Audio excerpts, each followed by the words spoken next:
Daily Broadside, day 174. I was 22 years old the first time I used a bone saw to cut through a human femur, and it's been downhill ever since.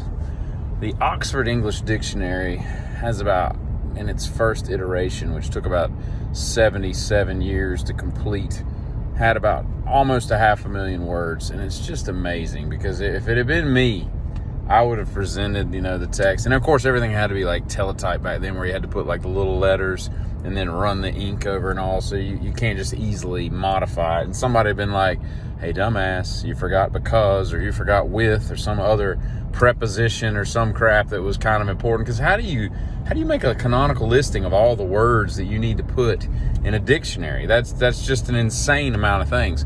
I contend that Better Call Saul is better than Breaking Bad, and J.C. Pinkman is the main reason for that.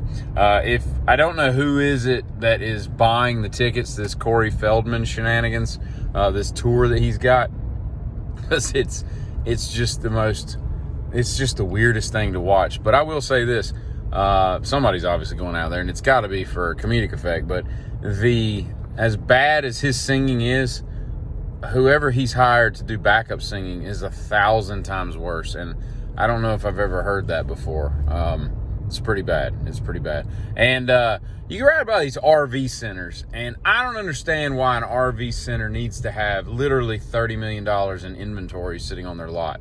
I don't know anybody that works in the RV industry, so I don't know how quickly these things sell.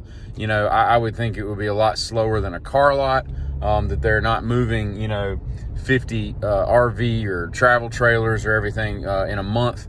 That just seems like a ton of stuff. Like, when the floor plans are not that vastly different, you could just say, hey, here's the Vulcan floor plan, or you could have, this Vulcan 2, which just adds a separate bunk on the back, but here's a picture of it. Instead, they go out and buy another $85,000 trailer to park on the lot.